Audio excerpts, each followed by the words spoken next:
Right team, today we're going to be looking into the rubber grip tape and why it hasn't replaced normal grip tape in every skate store near us and near you. And to be honest, this is by a brand that we do not dare name. It starts with a B and ends with rail.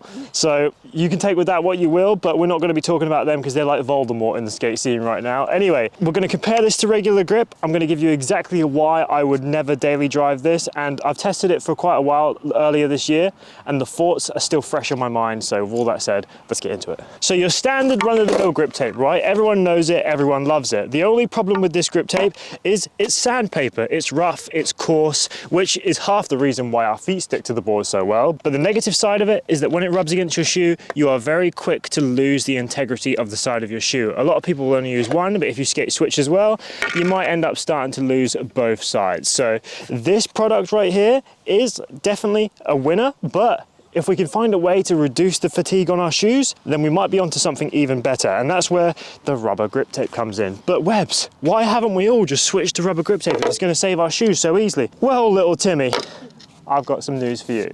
Let's move into the pool. So first off, let's talk application. Your regular grip tape that I just showed you, you stick the sheet on, you cut around it, you sand it down, boom, easy, done and dusted.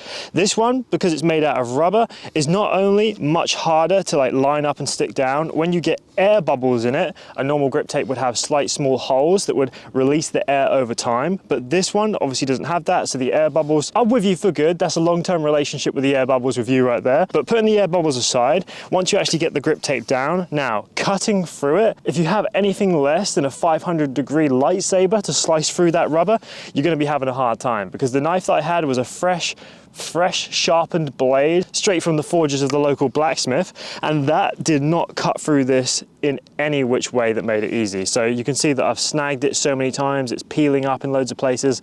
That's not from the grip job, by the way, that's just from wear and tear. The grip like kind of lifts itself up and it's very difficult to stick back down once dust gets stuck underneath it.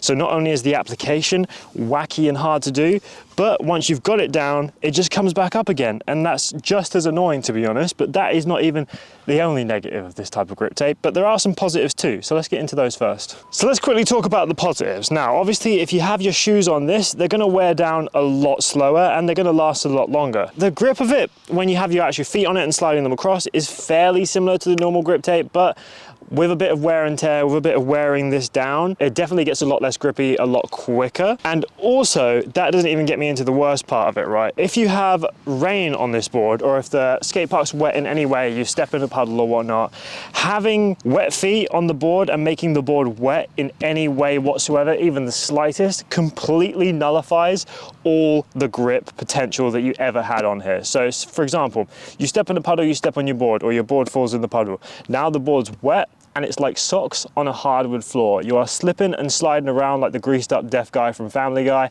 and it is not a pleasant experience, especially if you don't really think about it or don't really notice, or it's your first time using it and then you jump back on the board, you will literally, your foot will just go and slide straight off. Is the risk of a potential injury worth saving the HP of one of your shoes?